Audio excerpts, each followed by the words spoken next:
16 સોમવારની વાર્તા. આ વ્રત શ્રાવણ માસના પ્રથમ સોમવારથી શરૂ કરી 16 સોમવાર સુધી કરવાનું હોય છે. દરેક સોમવારે મહાદેવજીના મંદિરે જઈ શિવ પાર્વતીની પૂજા કરી એકટાણું કરવું. પૂજા કર્યા બાદ 16 સોમવારની વાર્તા સાંભળવી અને તે સાંભળતી વખતે હાથમાં ચોખા રાખી ઓમ નમઃ શિવાય, ઓમ નમઃ શિવાય એમ બોલવું. આ વ્રત દરેક નર નારી કરી શકે છે. તે સર્વ ઈચ્છા પૂર્ણ કરનારું વ્રત છે. એકવાર શંકર અને પાર્વતી પોતાના મંદિરમાં ચોપાટ રમવા બેઠા. આ રમતમાં કોણ હાર્યું અને કોણ જીત્યું એનો ન્યાય કોણ કરે એનો વિચાર શંકર પાર્વતી કરવા લાગ્યા. એટલામાં મંદિરનો પૂજારી તપોધન બ્રાહ્મણ ત્યાં આવી ચડતા શંકર પાર્વતીએ તેમને ન્યાય કરવાનું કામ સોંપ્યું. એક બાજી પૂરી થતાં શંકર ભગવાન જીતી ગયા.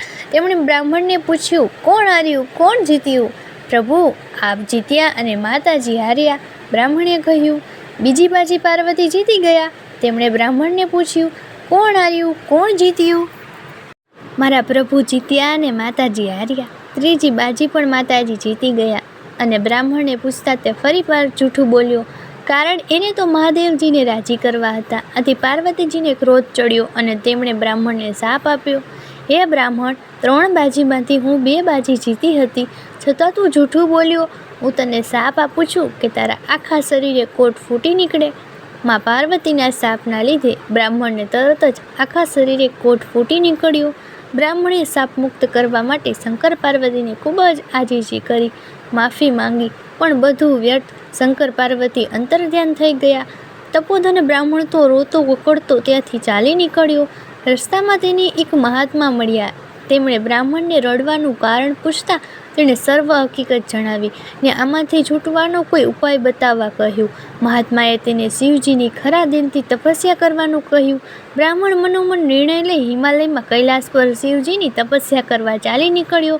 તે જતો હતો ત્યાં રસ્તામાં તેને એક બદામી રંગનો ઘોડો મળ્યો.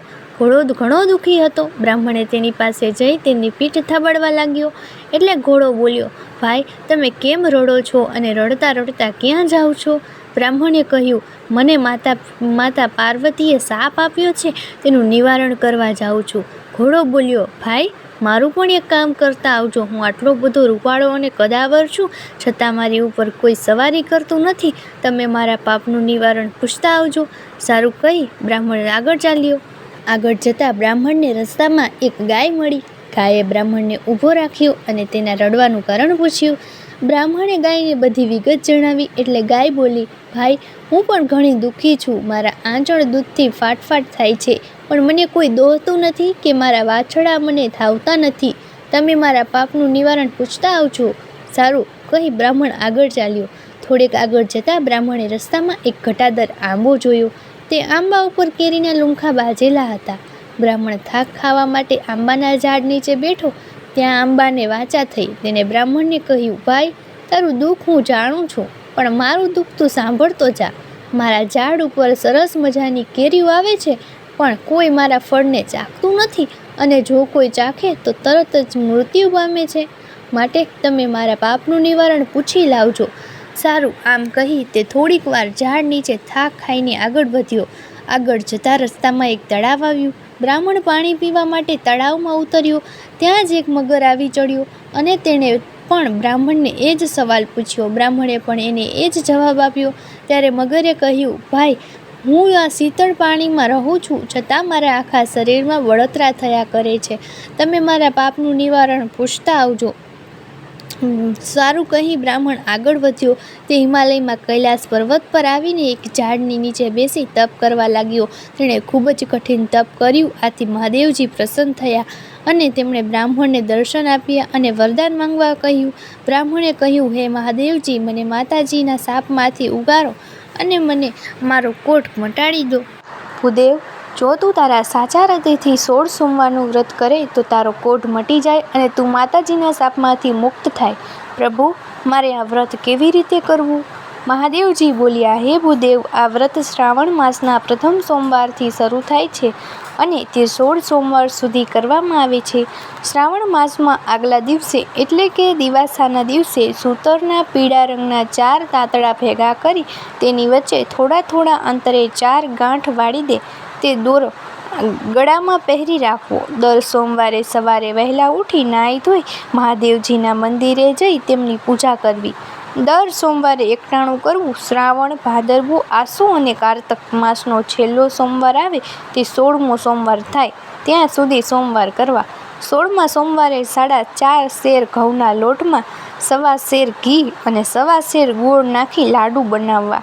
આ લાડવાના 4 ભાગ પાડો. એક ભાગના લાડુ મંદિરના પૂજારીને આપજો, બીજા ભાગ રમતા બાળકોને અને ત્રીજો ભાગ ગાયના ગોવાળને આપવો અને ચોથા ભાગને લાડુ ભાંગીને એક ભાગ વ્રત કરનારે લેવો. આમ કરતાં પણ જો લાડુ વધે તો વધેલો ભૂકો કરી કીડિયારુમાં પૂરજો અને તેમ કરતાં પણ વધે તો જમીનમાં દાટી દેજો. આ રીતે વ્રતનું ઉજવણું કરવાનું. 16 સોમવારનું આ વ્રત જો શ્રદ્ધા રાખીને કરીશ તો તારી કાયા કંચન જેવી થઈ જશે. કોઢિયો બ્રાહ્મણ ભગવાનને પગે લાગ્યો. પછી તેણે ઘોડાના પાપના નિવારણની વાત કરી ત્યારે શંકર ભગવાને કહ્યું, આ ઘોડો આગલા જન્મમાં વાણિયો હતો. તે તોલ માપના ખોટા કાંટા રાખીને લોકોને છેતરતો હતો અને લોકોને ઉછીના પૈસા આપી વ્યાજ સાથે બમણા વસૂલ કરતો હતો. જો તું એની ઉપર ઘોડે સવારી કરે તો એની બધી તકલીફ દૂર થઈ જશે. પછી બ્રાહ્મણ ગાયના પાપની વાત કરી ત્યારે શંકરે ભગવાનને કહ્યું, આ ગાય આગલા જન્મમાં એક સ્ત્રી હતી. તે સ્ત્રી ખૂબ ક્રોધી હતી. તે પોતાના ધાવલા બાળકને પણ છૂટા પાડતી હતી. આ પાપનું ફળ તે અત્યારે ભોગવી રહી છે. તેના પાપના નિવારણ અર્થે તું તેના આંચળમાંથી દૂધ કાઢી તે વડે મારો અભિષેક કરજે તો એનું બધું દુઃખ દૂર થઈ જશે. પછી બ્રાહ્મણે આંબાનું દુઃખ જણાવ્યું ત્યારે શંકરે ભગવાનને કહ્યું, પૂર્વજન્મમાં તે ખૂબ લોભીયો હતો. તેની પાસે ઘણી ધનદોલત હોવા છતાં તે દાન પુણ્ય કરતો ન હતો. તેના પાપના નિવારણ માટે એ આંબાની નીચે ધનના ચરુઓ દાટેલા છે. એ કાઢીને તું એ ધન સત્કાર્યમાં વાપરજે તો એનું બધું દુઃખ દૂર થઈ જશે. પછી બ્રાહ્મણે મગરનું દુઃખ જણાવ્યું ત્યારે શંકર ભગવાને કહ્યું, ગયા જન્મમાં આ મગર મોટો પંડિત હતો છતાં તે કોઈને શાસ્ત્ર વિદ્યા શીખવાડતો નહીં. આથી તો આ જન્મમાં મગર બનીને પીડા ભોગવી રહ્યો છે. જો તું મારા ઉપર ચડેલું બીલીપત્ર એની આંખે અડાવીશ તો એની બધી બળતરા દૂર થઈ જશે. આમ બધાના દુઃખનું નિવારણ જાણી તપોધન બ્રાહ્મણ ભગવાનને પ્રણામ કરી શિવલિંગ પર ચડેલું એક બીલીપત્ર લઈ ચાલી નીકળ્યો. સૌપ્રથમ તે તળાવ પાસે આવ્યો. તળાવને કિનારે મગર બ્રાહ્મણની રાહ જોઈને જ બેઠો હતો. બ્રાહ્મણે મહાદેવજીનું ચડાવેલ બીલીપત્ર મગરની આંખે ચડાવ્યું કે તરત જ મગરના શરીરની બળતરા ઓછી થઈ ગઈ. ત્યાંથી બ્રાહ્મણ આગળ વધ્યો. રસ્તામાં આવેલ આંબાના ઝાડ પાસે આવી તેને મહાદેવજીએ કહેલ વાત સંભળાવી. પછી કોદાળી લઈ આંબાના ઝાડ નીચેથી ચરુ ખોદી કાઢ્યા અને તે ધનને સત્કાર્યના માર્ગે વાપરવાનો સંકલ્પ કરી આંબાના ઝાડ પરથી એક કેરી તોડી આ ખાધી અને અમૃતનો ઓળકાર આવ્યો. ત્યાંથી બ્રાહ્મણ આગળ વધ્યો. રસ્તામાં પેલી ગાય બ્રાહ્મણની રાહ જોઈને જ બેઠી હતી. બ્રાહ્મણે ગાયને મહાદેવજીએ કહેલ વાત સંભળાવી. પછી ગાયને દોહીને તેનું દૂધ એક વાસણમાં ભેગું કરી મહાદેવજીનું નામ લઈ એક શિલા ઉપર અભિષેક કર્યો કે તરત જ ગાયનું દુઃખ દૂર થઈ ગયું. એના વાછરડા રમતા રમતા આવીને ગાયને ધાવવા લાગ્યા. ત્યાંથી બ્રાહ્મણ આગળ વધ્યો. રસ્તામાં પેલો ઘોડો તેની રાહ જોઈને જ ઊભો હતો.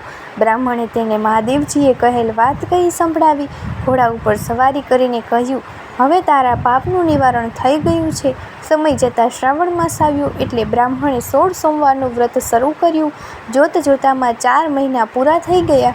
16મા સોમવારે બ્રાહ્મણે વ્રતનું ઉજવણું કર્યું. બ્રાહ્મણની અડગ શ્રદ્ધા અને ભક્તિથી તેની કાયા પહેલાંની જેમ કંચન જેવી થઈ ગઈ. તેનો કોઢ સંપૂર્ણપણે મટી ગયો. પાર્વતીજીની શાપમાંથી મુક્ત થઈ બ્રાહ્મણ પોતાના ગામે પાદરે આવ્યો. ત્યાં વિશાળ મંડપ બાંધેલો જોયો. તેમાં દેશ દેશાવરના રાજકુંવારો અલંકાર વસ્ત્રો સજીને બેઠા હતા. તપોધન બ્રાહ્મણે કોઈને પૂછતા જાણવા મળ્યું કે આ તો આપણા રાજાની કુંવરીનો સ્વયંવર છે, એટલે બધા રાજાઓ અને રાજકુમારો આવ્યા છે. તપોધન બ્રાહ્મણ એ મંડપમાં એક ખૂણે જઈને ઊભો રહ્યો. શણગારેલી હાથમાંથી વરમાળા લઈને ફરતી ફરતી બ્રાહ્મણ પાસે આવી. તે વરમાળા તપોધન બ્રાહ્મણના ગળામાં પહેરાવી આ રાજા જોઈ બોલી ઉઠ્યા, હાથથી ભૂલે છે, આ ચૂકે છે. રાજાએ તો બ્રાહ્મણને મંડપની બહાર કાઢી મુકાવ્યો. હાથણીને ફરીવાર માળા પકડાવી સ્વયંવરમાં ફેરવી. હાથણી વરમાળા લઈ ફરતી ફરતી પાછી મંડપની બહાર કાઢેલા બ્રાહ્મણ પાસે ગઈ અને તે વરમાળા તેના ગળામાં આરોપી. આખી રાજસભા બોલી ઉઠી, ભગવાને ધાર્યું હોય તે થાય. રાજાએ પોતાની કુંવરીના લગ્ન તે બ્રાહ્મણ સાથે કરાવી આપ્યા. રાજાએ પહેરામણીમાં સોનું, રૂપું, હીરા, માણેક, મોતીના દાગીના, રેશમી જરીના પોશાકો, હાથી અને ઘોડા આપ્યા. બ્રાહ્મણ રાજકુંવરીને પોતાની પત્ની બનાવી પોતાને ઘેર લઈ આવ્યો. બ્રાહ્મણી આત્મા તો પોતાના દીકરા અને વહુને જોઈ રાજી થઈ ગઈ. તે બંને ઝારના દાણા લઈ વધાવવા લાગ્યા, પણ ત્યાં તો દાણા મોતીના થઈ ગયા. આ બધું મહાદેવજીની કૃપાનું ફળ હતું. થોડાક સમય બાદ રાજા મરણ પામ્યો અને આ બ્રાહ્મણ રાજા બન્યો. તેની પત્ની રાણી બની. બ્રાહ્મણે 16 સોમવારનું વ્રત ફરી કર્યું. કારતક માસ પૂરો થતાં 16મા સોમવાર આવી પહોંચ્યો. બ્રાહ્મણ રાજાએ તેની પત્નીને 16 સોમવારના વ્રતની ઉજવણી કેવી રીતે કરવી તે સઘળી હકીકત જણાવી. રાણીએ વિચાર્યું કે મારા સ્વામી તો આવા સૂકા પાઠા કોઠા જેવા લાડુ તે કાંઈ ખાતા હશે. એણે તો 32 જાતના પકવાન અને બીજી ઘણી વાનગીઓ બનાવી.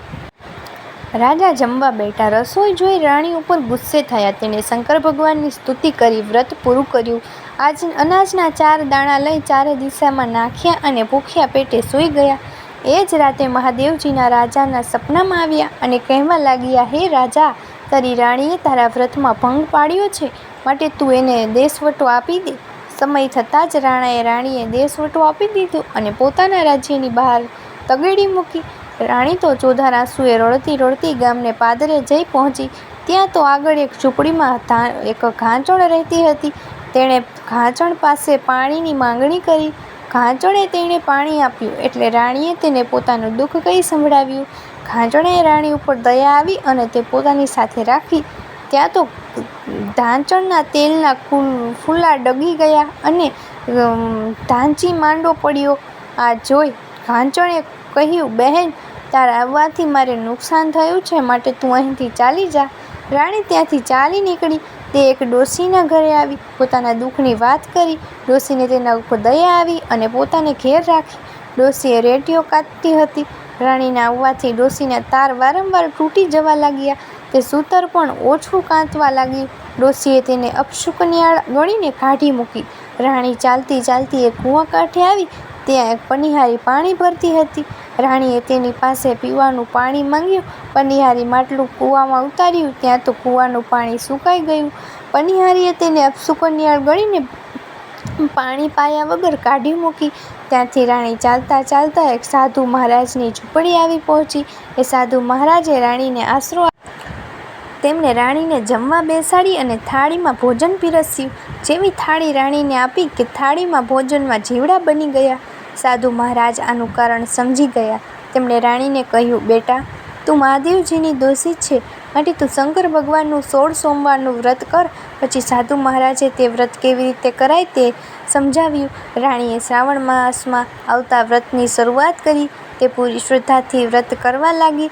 જોતજોતામાં 16મો સોમવાર આવી ગયો અને રાણીએ વ્રતનું ઉજવણું કર્યું. રાણીમાં વ્રતથી પ્રસન્ન થઈ શંકર ભગવાન બ્રાહ્મણ રાજાના એટલે કે તેના પતિના સ્વપ્નમાં આવ્યા અને કહ્યું કે તારી રાણીએ 16 સોમવારનું વ્રત પૂરું કર્યું છે, માટે હું તેના પર ખૂબ પ્રસન્ન થયો છું. હવે તું તેને તારા મહેલમાં લઈ આવ. બીજા દિવસે રાજા રાણીને શોધમાં ફરતો સાધુ મહારાજની ઝૂંપડી આવી પહોંચ્યો. રાજાને આવેલા જોઈ રાણી ખૂબ જ રાજી થઈ ગયા. તેમણે સાધુ મહારાજને ઓળખાણ આપતા કહ્યું, આ મારા પતિદેવ છે. તેઓ મને તેડવા આવ્યા છે. મને જવાની રજા આપો. સાધુ મહારાજે તેને રજા આપતા કહ્યું, બેટી, હું તને આ મંત્રેલા પાણીનો ખડો આપું છું. આ પાણી વડે તું ગમે તેનું દુઃખ દૂર કરી શકીશ. રાજા રાણી સાધુ મહારાજને પ્રણામ કરી ત્યાંથી ચાલી નીકળ્યા. રસ્તામાં પનિહારી પાણી વગર કૂવા પાસે બેઠી હતી. રાણીએ મંત્રેલું થોડું પાણી કૂવામાં નાખતા કૂવો ફરી પાણીથી ભરાઈ ગયો. ત્યાંથી આગળ જતાં રાજા રાણી પેલી ડોશીના ઘરે આવ્યા. પછી મંત્રેલા જળના છાંટણા રેટિયા પર નાખતા લાંબા તાર નીકળવા લાગ્યા. આથી ડોશી રાજી થઈ ગયા. ત્યાંથી રાજા ઘાંચણના ઘેર આવ્યા. રાણીના આવવાથી ઘાંચણને ઘાણીમાંથી બમણું તેલ નીકળવા લાગ્યું અને તેનો બીમાર ઘાંચી પણ સાજો થઈ ગયો. ત્યાંથી રાજા રાણી પોતાના મહેલમાં પાછા ફર્યા. રાજાએ આખા નગરને રાજમહેલના મેદાનમાં જમવા માટે તેડાવ્યા. પછી રાણીએ એકટાણું કરવા બોલાવ્યા. રાણીએ કહ્યું, મારે હજી મહાદેવજીની વાત કહેવાની છે. બધા જમીને ઉઠ્યા. વાત કોને કહેવી? વાત ભૂખ્યા માણસને જ કહેવાય. રાજાએ ગામમાં ઢંઢેરો પીટાવ્યો. એક ઘરમાં સાસુ વહુને ઝઘડો થતાં સાસુ ભૂખી હતી. રાજાએ તેમને તેડાવ્યા તો ડોશીમાં કહે, હું કાને બહેરી છું, આંખે આંધળી છું અને પગે લૂલી છું, કેડે અપંગ છું, સી રીતે આવું? રાજાએ તેને માટે વેલ મોકલાવેલી. મહેલે તેડાવ્યા પછી રાજાએ કહ્યું, ડોશીમાં, તમે સાંભળો તોય મહાદેવજી કહેજો, ના સાંભળો તોય મહાદેવજી કહેજો. રાણીએ વાત એ કહેવા માંડી. મહાદેવજીની વાર્તા પૂરી થઈ કે તરત જ આ ડોશીમાના બધા અંગો સરખા થઈ ગયા. તે કાને સંભળતી, આંખે દેખતી, પગે ચાલતી, કેડે સીધી થઈ ગઈ. રાણીએ કહ્યું, માજી, આ બધોય પ્રતાપ તો મહાદેવજીનો છે. ડોશી ચાલતા ચાલતા ઘેર પહોંચ્યા. ડોશીના દીકરાએ કહ્યું, માળી, તમને આવું રૂડું કોણે કર્યું? માએ કહ્યું, મને મહાદેવજીની વાત સાંભળે આવા ફળ મળ્યા, તો આ વ્રત કરે તેના કેવા ફળ મળતા હશે? પછી ડોશીએ તેના દીકરા વહુને આ વ્રત કરવાનું જણાવ્યું. સમય જતાં રાણીએ એક સુંદર રાજકુમારને જન્મ આપ્યો. આ કુંવર યુવાન થતાં રાજા રાણીને તેને ગાદી પર બેસાડ્યો. તે પણ માતા પિતાની માફક 16 સોમવારનું વ્રત કરવા લાગ્યો. હે મહાદેવજી, તમે જેવા રાજા રાણીને ફળ્યા તેવા આ વ્રત કરનાર સૌને ફળજો. તો મિત્રો, કોમેન્ટમાં લખી દો હર હર મહાદેવ અને મારી ચેનલને સબસ્ક્રાઈબ કરવાનું ન ભૂલતા. આભાર.